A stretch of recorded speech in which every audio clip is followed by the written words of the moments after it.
امام حسین رضی اللہ تعالی عنہ کربلا په میدان شي غارو کیندلای هغه چې اور بل کړای حفاظت د پاره چې بیبیانو ته دشمن نفیرات لای هغه بل څوک حمله نسی کولای اور بل کړه هغه بروشنائی کولا دا یو بدبخت روان دا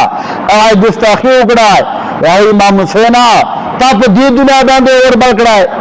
نعوذ بالله په دې نه خو به اور شي په دغه دنیا ځان ته اور بل کړای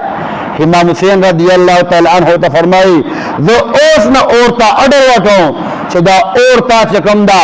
وس وجه حالات کی فرمائی امام حسین رضی اللہ تعالی عنہ دا جملے مبارکے لا بس کرے نوے چاہا بدبختا اس پہ پمزکے باندے رویستا ہے شای اغزین یا اغش واو تلا پمزکے باندے گرزولا ہے آپ تراب بانے پردا چاہا اوتا چکم دا اخلاص کرائے اوتا رویستا ہے امام حسین رضی اللہ تعالی عنہ پمخش اغا مدراس لائے وس وجہ دائے وجہ کموچ دا امام حسین رضی اللہ تعالی عنہ گستاخی ہو کڑا امام حسین رضی اللہ تعالی عنہ کو اللہ تعالیٰ پر تکڑی مولا دا دشمن ہلاکے دا یزیدیان ہلاکے مولا غرق کے ذکر اور باندے والا مولا فرشتے اتر لگے فرشتوں پر غبانے مولا غرقے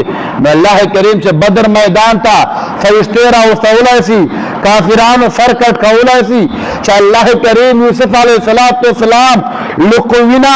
بچ کولا سی چا اللہ کریم ابراہیم علیہ السلام نمرود اور نبچ کولا سی آیا دخپل محبوب علیہ السلام بچان چکم دا امداد نسی کولا دخپل محبوب کریم علیہ السلام تا فرشتے نفیر لگلائے جبرائیل علیہ السلام نفیر لگلائے اللہ کریم چکم دا آغا پہ امام حسین رضی اللہ عنہ دا جذبات دا شہادت دا پسند دا خواہش ہو کہ دین اسلام دے پاس چکم دا قربانی ورکی